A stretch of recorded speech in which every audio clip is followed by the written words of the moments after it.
Hey Dennis, I'm glad to have you here today, and I wish it was under better circumstances. But as Ace passed away a few days ago, and that was a shock for everybody because it was totally unexpected. And as far as I know, the result of a very unfortunate accident, which created some confusion in a lot of people because Ace fell. It was reported that he fell, but then he was okay. But what most people don't know is that he fell again down the stairs and he hit his head, and that created a brain hemorrhage. So that's what it was a bit confusing for people. Wow, yeah. Wow. This happened in his house? I think so. Yes. Yeah. Wow. God, you never know. You never know Yeah. what the hell. Yeah. So you never know when your numbers up. Could happen to any of us. Anytime, uh, any day. No, that's right. I So guess that's right. it's a Yeah. constant reminder how fragile human life is. Wow. So I just today I want to hook up with you and do a little tribute or eulogy, if you will. And I want you to tell me, about Ace because you work with Kiss for so many years, and I'm sure you have plenty of Ace's stories, and you met him personally, professionally. So I want you to tell me what kind of person was Ace. So how did you see him as a human being? Well, he had different sides to him. Like all four guys had different sides to him, I think, in a way. Ace's main the thing that he gave you when you met him and saw him was that he was a unusual guy. He was a little wacky, if you want to put it that way. And Ace drank a lot back in the day, and that's no secret. So most of the time when I met him, he was in his cups, as they say. Uh, but he was functioning, and he was pretty funny. He was always funny. He was always laughing. And I remember one of the first times I met Ace. It was not the first time, but one of the first times. And he came up to the office for some reason, and he was stumbling around, Trouble walking. trouble walking. And that was the way he was. He always had that kind of peculiar gait. He looked clumsy-ish, and sort of stumbly, and it wasn't from booze. I don't think. I think Ace, that was just kind of him, part of him. Right. Yeah, and there he was. He came up to the office, and I remember he famously had the two different sneakers on, with he wore the Chuck Taylor So, model so of Converse sneakers. well, that's a famous Kiss story of how when the day he walked in the studio for, well, not the studio, the rehearsal room to audition for Kiss. So you're telling me that's not something casual? He was doing that like it was an ongoing thing, wearing different sneakers? Apparently, this was what he did. Wow. He probably did it a lot. So I remember seeing that, and I made mental note of it. One was orange and one was pink, and they were the Chuck Taylor model of the Converse. Uh-huh. Retro style sneaker. Even back in '73 or '4, whenever I first laid eyes on Ace, they were already a retro look because I wore those in high school on my basketball team. It was the best sneaker you could get at the time. Hmm. Uh, uh, Maybe not when in the early '70s, but when I first saw them. So and Ace was giggling and laughing and stumbling through the hallway and trying to kiss me. Trying to he was grabbing me, calling me curly, and all the Ace things you've ever heard Ack. were That act, sound used to you, man. Ack. act, What was act. that? What was that about? Did you ever ask him what was the ack sound? It's just an exclamation is all it is. It's like if you said hey or something, he would say act. It's, I don't know. It's just an exclamation, a noise. and that was his personal one. And he kept trying to kiss me. I don't, but, hey, it's nice seeing you. No, I don't want to kiss you. No, it's okay. Yeah, yeah, yeah. I love you too. Okay, you know. Wow. And that's like one of my earliest recollections of really interacting with Ace quite Uh-huh. a bit. And the next big memory you have of him, what would that be? Well, I saw their first showcase, I guess you would call it. It wasn't really a rehearsal. It was a little 3 or 4 song thing they did in full makeup and costume. At Letang Studio, right? Latang Dance Studio, yes. I never knew why it was called that, but then I actually had to look it up. There was a famous choreographer, dancer named Lei Tang. His first name, I'm not sure. Hmm. And he had a studio. It was very small, and I was asked to go. There was only 10 or 12 of us there, maybe, being Bill Coyne and Sean Delaney. The His girlfriends, Ace's girlfriend sat right next to me, Jeanette. maybe Lydia Chris was there too, maybe. Possibly Lydia. I don't remember her, but possibly. Mhm. And Neil Bogart. I don't, Bill O'Corn. I don't know if Howard Marks was there or not. I was. I don't think Howard was there. I sat next to Jeanette, and Jeanette told me, she said, I'm engaged to the guitar player, Right, right. Ace. And I stupidly said, "Oh, you'll be sorry." Now, I only said that to be funny because, you're going to marry a rock star. What do you think is going to happen? That type of thing. But I didn't say the rest of it, but that's what I implied when I said, "Oh, you'll be sorry." And I meant it as a joke and to be funny. But Jeanette took it to heart. And she had a look on her face like, "Oh, no, what are you saying to me?" So I started to apologize profusely. I said, "Oh, no, I'm just kidding. Come on, I don't know. Rock star. No, no, no. Very good. Congratulations." So I still remember that. It's one of those little humiliations that you get in life that you can never forget. They always pop up. Yeah, So we all have been there. too many, too Yeah. many. And then you spent some times with him professionally, right? I mean, you were in charge of some of the photo shoots, promotional Well, photo shoots for the records.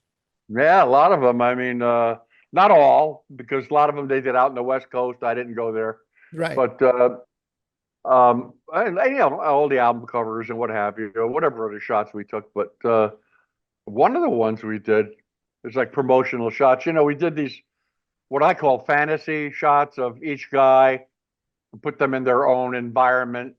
Dynasty To Dynasty era when they were I suppose so, when yeah. they were when they took the colors and the characters and just run along with them and just Kind go of that, yes. And we wanted to narrate or amplify their character. their So personas. their Yes. persona, their stage persona, their character that they assumed.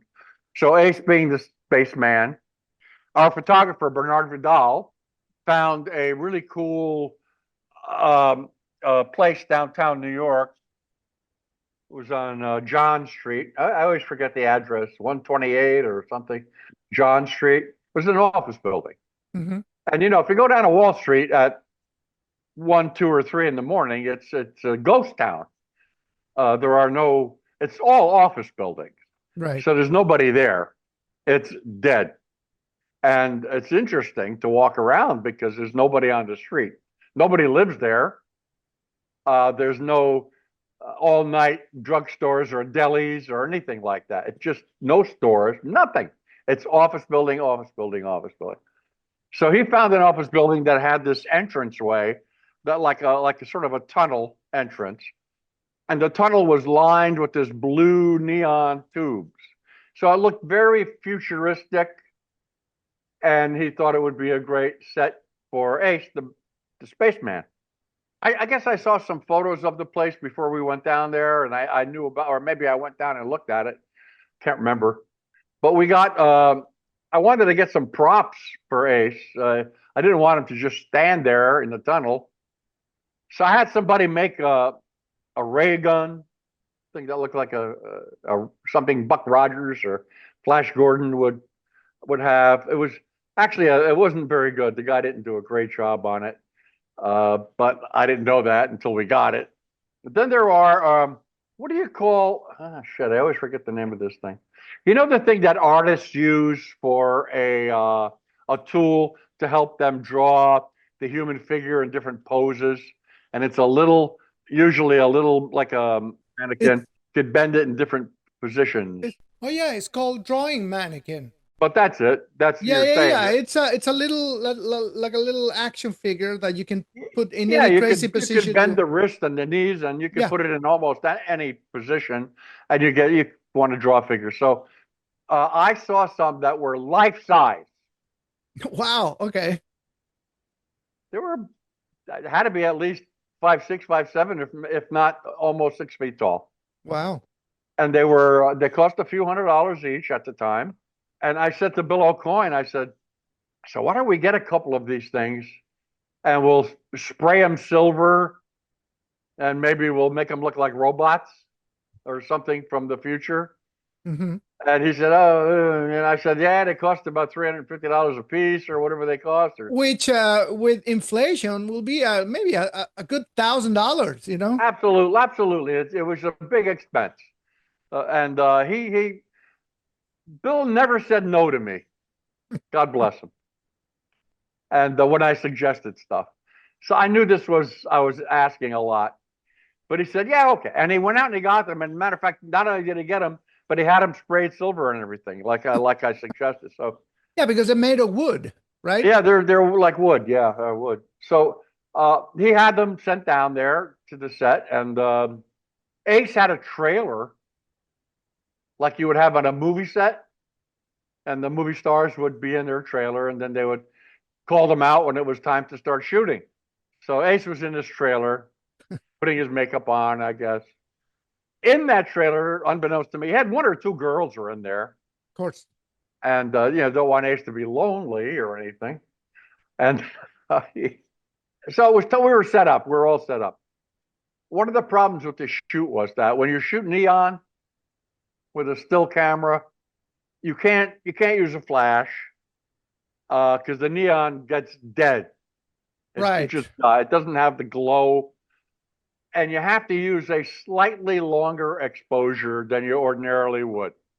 And for So, that, he has to stay still. and for that you can't move much. Now, slightly longer exposure. I'm talking 1/4 of a second. Right. I'm not talking 2 seconds or anything like that. 1/4 of a second, which is quite slow for still photography. But then again, it's 1/4 of a second. So if you can't just do that, I mean, 1/4 of a second comes and goes. Not that hard to do.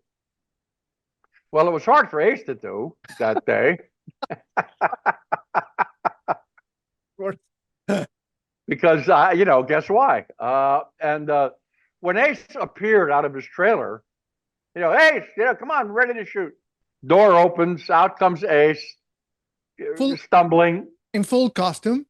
full costume, stumbling and trouble walking, and a bottle of Dom Perignon in one hand. Yeah, that was his favorite drink. Yeah.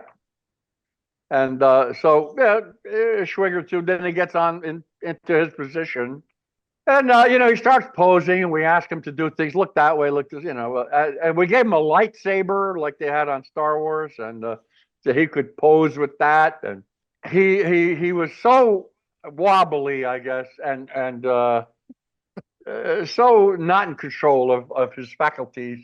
In other words, drunk out of his mind. He was really drunk. Yeah, he was really drunk, and he broke some of the neon that was part of that office building.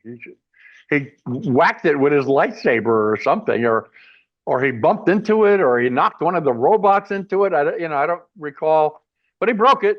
It's like, oh shit, here we go. We're see the dollar signs, and Plus the session is over because you need the neons for the photo shoot. it was pretty well. I mean, it was only one tube. We could have moved a little bit, and it would have been okay because there was a lot of neon and pretty long hallway. Oh, But okay. All right. but Ace kind of at one point, and it wasn't that far into the shoot. He just basically said that's it, and he walked off the set and never saw him again. Wow. But this was like in two or three in the morning, right? In the middle of the Yes. night. Oh, yeah. I don't know how many photo shoots took place at 2 o'clock in the morning. I don't know. Oh, because the building was an office building. So during Well, the yeah, day, we wanted it to be all our own. Nobody interference right? from pedestrians. And another time when we shot Eric Carr downtown, by a church on that fence, famous picture Yeah, of yeah, him on yeah. the fence. We That was talked about it. also wee hours of the morning. It was also a part of town where it wasn't that area. It wouldn't have had too many people walking by. So Yeah, I remember when we did that show, which was the Unmasked episode. I looked the location up and I found it. And if you guys want to check that out, this is in the Unmasked episode. So there was another photo shoot with Ace in which he is in front of a control panel, right. a control board, sort of Star Trekky looking. Were you in that photo shoot as well? I think I skipped that photo shoot. That was at Bernard Vidal's studio, and Right. he had that thing built, and we did all four guys, Yeah. and we did them in the space of 2 days. We did two guys each day. Gene was in front of a volcano. Paul was with the girls in the roses. I went to Peter Chris's a little bit, but not the whole time. We made like a jungle thing, and we had a girl in there Uh-huh. in his photo shoot. She didn't make it to like a lot of the final stuff, but they had a girl. So I was there for Gene the whole thing. I was there for Paul the whole thing. I was exhausted. I was coming back and forth from home, and it was a long 2 days. So I skipped some of it, and one of the ones I skipped was Ace. I don't know why. I guess it was because I was just too damn tired, Yeah. um, and I probably slept. So I never saw that setup. I just saw the pictures. I never saw that setup. Mm-hmm. Mm-hmm. Do you remember any other instances in which you got to work with Ace other than that neon photo shoot? Those two were the main two. Well, the Dynasty photo shoot. We hired Francesco Scavullo, very famous guy, Mm-hmm. really world famous. Everybody knew Scavullo. Mm-hmm. You would say it with reverence almost. Ooh, No, shot by he was a celebrity Scavullo. photographer. Quite the celebrity photographer, right? So I went down, met Scavullo before the shoot. Getting ready, got there early, and the guys were coming in to get their makeup on. It's a lot of waiting around. It's a good couple hours before you actually take a picture, just talking and sitting and waiting. And in those days, I was drinking too, although I behaved myself on photo shoots pretty much.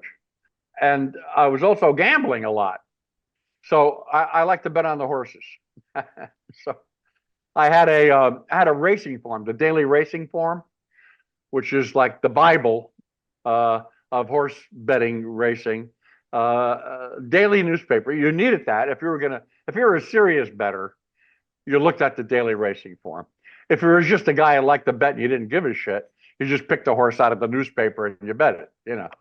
But I thought I was a serious handicapper, so I bought the daily racing form, which was $1.25 every day. It was the most expensive daily newspaper in the country.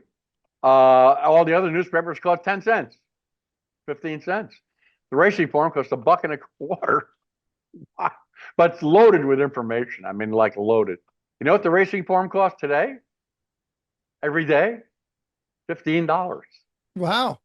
So if you're betting horses every day and you have to have your racing form, it's $15. Wow. You're investing money before you bet. So I'm walking around. I got the racing form under my arm. I got a bookmaker. I got a bookie, uh, and so I'm walking by Ace. Hey Ace, what do you say? Hello, and he goes, "Hey Curly," Hi, Curly. He says, "You bet the horses." He saw the racing form and he recognized it, which is pretty interesting because most people would look at that and not know what it was. Well, Ace was a gambler. He There you loved go. going. He loved going to Atlantic City to the casinos and all of that. So Uh, he was a gambler. so he was familiar with the racing form apparently, because he just saw it and he knew what it was. I said, "Yeah. I'm gonna. You betting today?" I said, "Yeah, I'm gonna bet." He said, "What do you got? What do you got? Anything interesting? What's going on? What do you got? What are you gonna bet? Da, da, da. You want to put some money down for me?"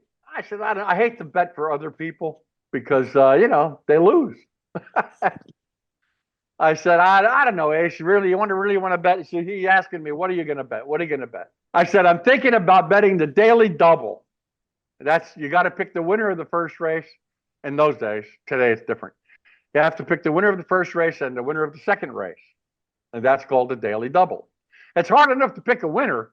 It's really hard to pick the winner of that race and that race. It's sort of like a parlay. Hmm.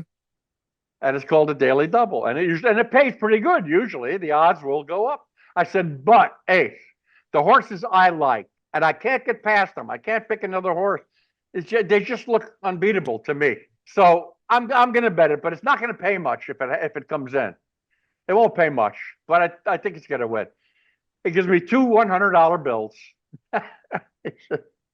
He said, "Yeah." I said, "You want $200 on the daily double that I'm going to play?"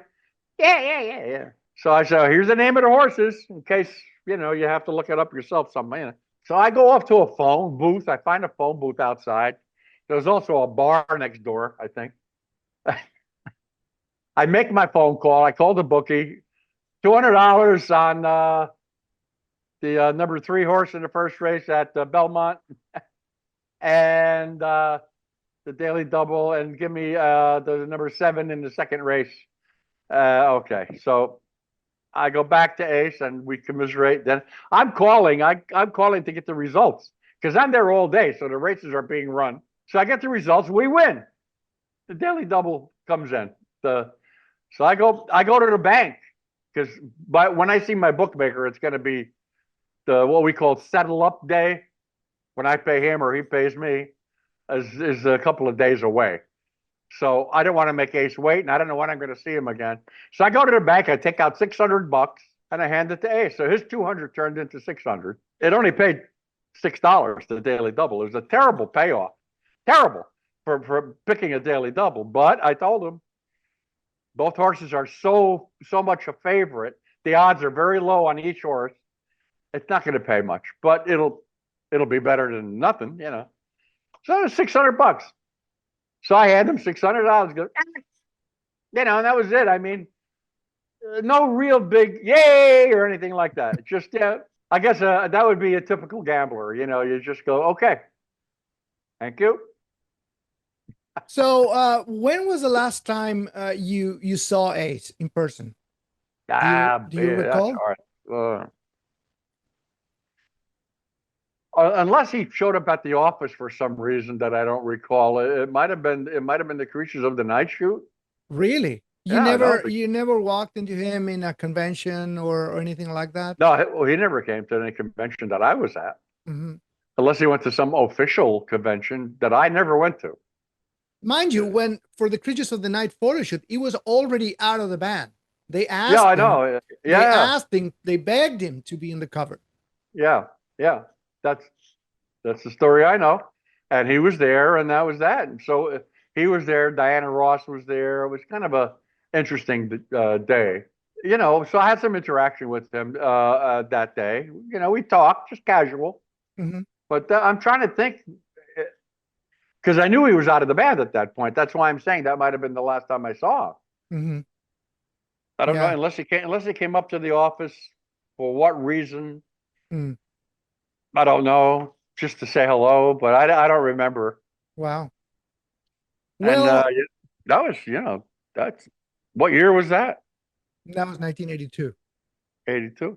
Yeah, there's that picture of me with the band, Yeah, I've seen it. and I'm standing there, and Ace is next to me, Yeah. and he's pointing at me, I think. Yeah. Yeah. Yeah, I remember Might be that. pointing out my shirt. My shirt says New York City on it. Yeah. As you know, everybody is paying tribute to Ace during the days. I have posted nothing but Ace on my social media for the past week, for the past few days, and it's overwhelming. I mean, my feed on Facebook and Instagram is all Ace, like all Ace. So it's one after the other. It's unbelievable. Plus, is a very significant event because it's the first one from the original lineup to go. I mean, it's that big of an impact for everybody. If I had to pick one that was going to go, it would have been him or Peter Chris. But Well, Peter's Peter, older. he's the Peter's, oldest, and also they both abused themselves quite a bit back in the Mhm. day.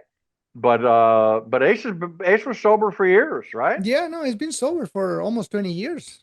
Yeah. Almost 20. That's a good He, run. And and he was a like, it was truly a very unfortunate accident. He wasn't drunk or right, high or anything. He just no, tripped, you know. yeah, it's a shocking thing, really, when somebody that you is not only they're famous, but you also know them. It's a shocking thing. Yeah, Yeah. it's a lot of people very touched by it and affected by it. Uh, diehard Kiss fans who love Ace, and he was their favorite. A lot of people he was their favorite member of Kiss, and um, he was certainly a unique guy. I mean, if you want to talk about a character, He was one of a kind. Yes. Ace was one of a kind. He really was a character. He was a smart guy underneath all that crazy shit. He was an intelligent person. And I feel really bad. I feel bad for his family. Uh, Yeah, he will be what can I missed. what can I say? Well, thank you, Dennis, for doing this. Yeah, I just wanted to get pick your brain up for this eulogy. yeah. It feels strange. It does. It feels really strange that he's gone. But it's life, I guess. Just but to fall down the stairs and get hurt and die that way makes it all the more difficult to process. Yeah, Uh, yeah. if you're sick for a long time, you say, well, you see it coming.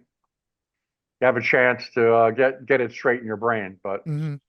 when No. it's sudden and tragic, so anyway, goodbye, Ace. You will be missed. Yeah, we will miss you, Ace.